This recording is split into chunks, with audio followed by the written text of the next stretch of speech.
안녕하십니까, 백태입니다. 지금 시간 9월 26일 오후 1시입니다. 이거는 멤버십 분들한테 제가 1시간 전에 넣어드린 거예요. 25일, 26일. 오늘은 비트코인 옵션 만기입니다. 50% 풋옵션 청산되고 월요일 50% 풋옵션이 청산되면서 비트코인은 분명히 단기 반등을 합니다. 자, 그럴 때 고래의 어떤 매집 현황, 밤새 코인 시장이 하락한 거는 해킹이 아닙니다. 해킹은 그 전에 제가 영상 올렸을 때 해킹 물량이 나와서 하락한 것이다 라고 말씀드렸고요. 밤새 하락한 거는 이 코인 시장 풋옵션을 청산하기 위해서 억지로 하락 베팅을 한 것이 아닌가, 그렇게 예측을 하고 있고, 오늘 50% 풋옵션이 청산되면 코인 시장은 분명히 기술적 반등이 나옵니다. 자, 이 25일, 26일 보시면 지금 고래 지갑적으로 지속적으로 엄청나게 많은, 어제는 제가 말씀을 드렸죠. 이게 이더리움이 20만 주 정도 이렇게 고래 지갑으로 들어갔다. 근데 밤새 집계된 것이 뭐냐면 40만 개 이더리움이 여기 블록 거래소를 통해서 고래 지갑으로 들어간 흔적입니다. 고래는 안 팔고 있다는 걸 명심을 하세요. 아시겠죠? 이 2시간 전이면 한 10시, 한국 시간 오늘 10시 정도 잡으면 돼요. 안 팔고 있어요, 고래들은. 하지만 이 전체적으로 어떤 큰 흐름을 좀 보면, 트렌드가 비트코인 시장에서도 어떤 리스크를 감지를 했는지 이더리움에 있는 자금이, 여기 보이시죠? 이게 이더리움 ETF잖아요. 이더리움 ETF. 이더리움에 있는 자금이 빠져서 전체로 보시면 7일 전부터 계속 빠지고 있습니다. 이더리움에 있는 자금이 빠져서 비트코인 쪽으로 들어가는 것이 느껴지는 것이죠. 맞죠? 한눈에 확 보이죠? 이더리움에 있는 자금이 빠져서 비트코인으로 들어가고 있죠. 네. 특히 IBIT ETF 쪽으로 집중적으로 조금 많이 들어가고 있고요. 맞죠? 그렇게 우리는 조금 보입니다. IBIT. 그래서 제가 IBIT 기준으로 멤버십 분들한테도 이런 어떤 비트코인의 흐름, 옵션 트레이드는 어떻게 되고 뭐 그런 식으로 이야기를 하고 있습니다. 그럼 일주일 전과 어제를 비교를 했을 때 IBIT 같은 경우는 비트코인 자금이 계속 유입되고 있어요.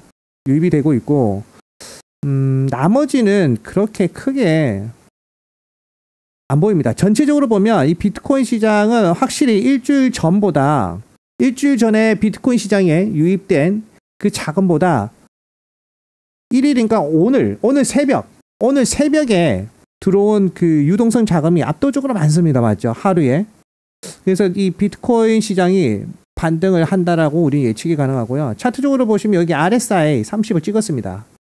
RSI 30을 찍었고 이제 반등이 나오고 있는 구간입니다. 우측 저항선이 형성됐고요. 이거를 돌파하면 여기까지 갑니다. 하지만 이걸 돌파하더라도 차트적으로 21일선 저항이 부딪혀서 또 떨어질 확률이 높아요. 그러니까 저는 아직까지도 이 그림인 것 같아요. 금리 인하를 하는데 이렇게 수직으로 빠지는 건 제가 봤을 때 아니고 이 그림인 것 같아요. 이 그림. 자, 그러면 제가 그래도 도지코인 손실이지만 코인이 갈 수밖에 없다고 계속 말을 하는 이유는, 이 골드의 큰 그림을 보시면 이 골드는 결국 여기에 터치를 해야 이 골드 상승이 끝나는 겁니다. 분명히 여기 보시면 지금 우측 저항선 있죠? 우측 저항선. 골드는 단기 스퀴즈 구간입니다. 골드가 조정이 오면 분명히 비트코인이 상승을 합니다. 골드가 조정이 오면 분명히 비트코인이 상승하고, 골드가 우측 브레이크아웃에서 올라가면 주식이 하락한다는 것이니까 여기까지 가겠죠. 그러니까 이러나 저러나 제가 봤을 때는 비트코인의 진짜 찐바닥은 여기에요. 골드가 여기에 탁 부딪혔을 때 비트코인의 진짜 찐바닥이에요. 근데 그게 언제인지 알 수가 없으니 조금씩 산다는 거죠. 당연히 그 저도 조금씩 사다 보니까 좀 많이 샀어요. 그래도 아직 돈이 많이 남아 있어요. 그래서 이 우산장수, 매크로의 어떤 안 좋은 것을 대비할 수 있는 우산장수와 이 양산장수, 막 뛰어놀고 싶은 이 코인 시장을 두 개를 같이 들고 가야 된다. 결국 무조건 뜹니다. 뜰 수밖에 없습니다. 돈을 풀면 이게 안 뜬다는 거는 말이 안 돼요. 그거는 말이 안 돼요. 앞으로 이 자산시장마저도 다 바뀌기 때문에. 스테이블 코인 시장이 뜰 수밖에 없는 거는 결국 이더리움이 뜰 수밖에 없고요. 이 코인 시장이 새로운 이 화폐 개념으로 정착되게 되어 있습니다. 서울에만 가더라도 여러분들 ATM기로 돈을 인출할 수가 있잖아요. 맞죠? 그게 이제 정착화가 되는 거예요.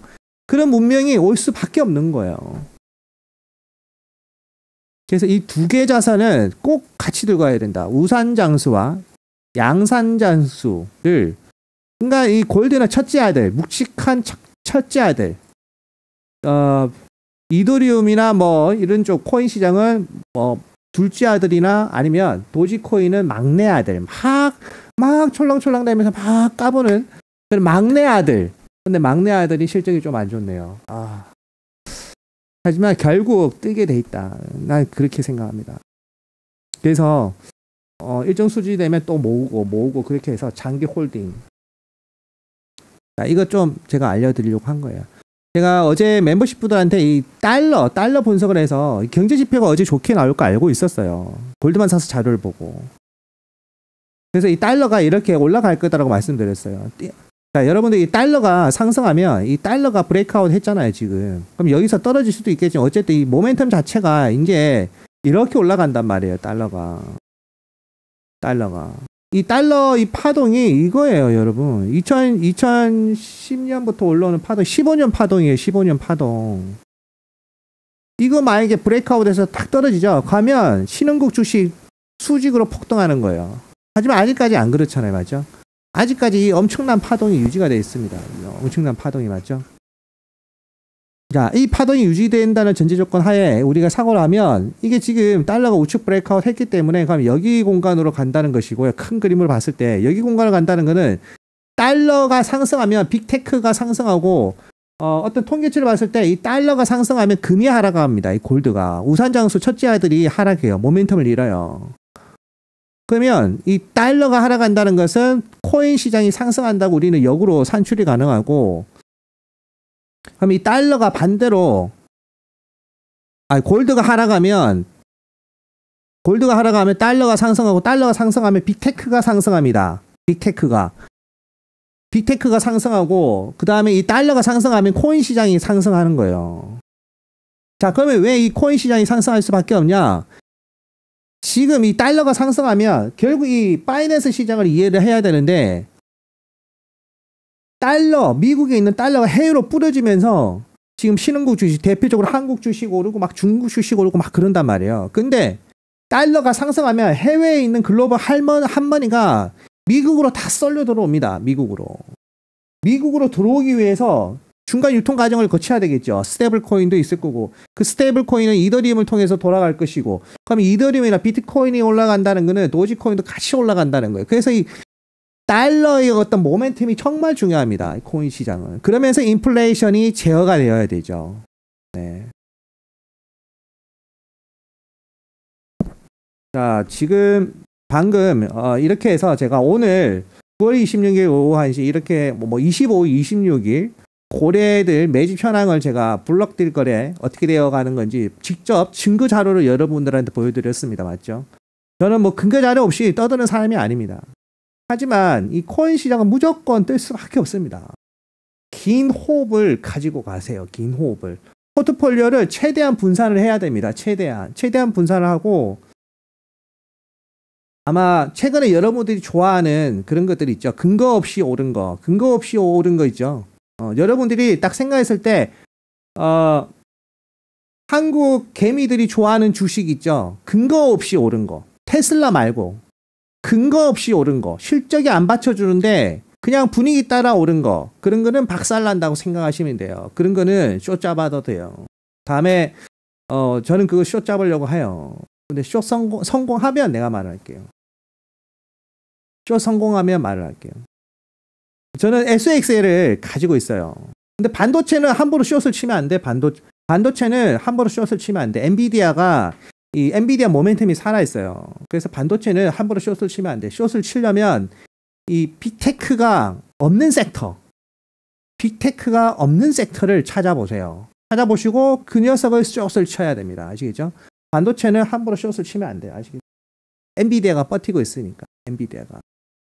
자, 우리 엔비디아 이야기 한번 시간 나온 김에 자, 시간 나온 김에 엔비디아 우리가 보면 저는 그 전에 이런 파동을 그릴 거라고 생각했거든요. 엔비디아가 이런 파동을 그릴 거라고 생각했는데 우선 단기적으로 이 추세선이 나타났습니다. 여기 추세선. 이 추세선을 엔비디아가 이렇게 밟고 올라가면 이게 190, 200달러까지 가요. 지금 유일하게 안 뜬 게 엔비디아예요. 나머지 다 폭등했단 말이에요. 근데 유일하게 안 뜬 게 엔비디아예요. 그러면 엔비디아는 언제 상승할까? 시간이 좀 흐르면 분명히 이 녀석이 여기까지 갑니다. 200달러. 200달러까지 무조건 가게 돼 있어요. 200달러까지. 자, 그래서 SOX 같은 경우는 그러니까 반도체는 함부로 숏치면 안 돼요. 여러분들이 큰 수익을 얻을 수도 있겠지만 그거 얼마 안 있다가 다시 손실 난다고 나는 생각해요. 엔비디아 때문에 그래요. 엔비디아 때문에 그래요. 그 반도체 쪽은 함부로 숏을 치지 마시고 반도체 말고 빅테크가 없는 섹터. 반도체 쪽은 빅테크가 너무 많잖아요. 그래서 함부로 숏을 치면 안 돼요. 그러나 빅테크가 없는 섹터가 있어요. 내가 말하면 여러분한테 욕 들어먹을까 말을 못 하겠어. 조용히 숏 치고 나중에 내가 뭐 숏 쳤다 이렇게 말을 할게요. 아시겠죠? 그래서 잡으면 될 것 같아요. 혹시나 반도체 롱 잡고 있으면 뭐 10월 2일 정도까지만 버티면 돼요. 10월 2일 정도까지 버티면 돼요. 이 반도체의 계절성은 그러니까 여러분들이 그걸 알아야 돼요. 전체 지수가 이렇게 하락한다고 해서 모든 섹터가 다 빠지는 게 아닙니다. 전체 지수가 하락한다고 해서 모든 섹터가 다 빠지는 게 아니에요. 이 반도체는 9월 지금쯤이 항상 바닥이에요. 항상 바닥이고 먼저 빠지고 다른 녀석들이 후행적으로 10월 달까지 빠져요. 보통 그래요. 보통 트렌드가. 감사합니다.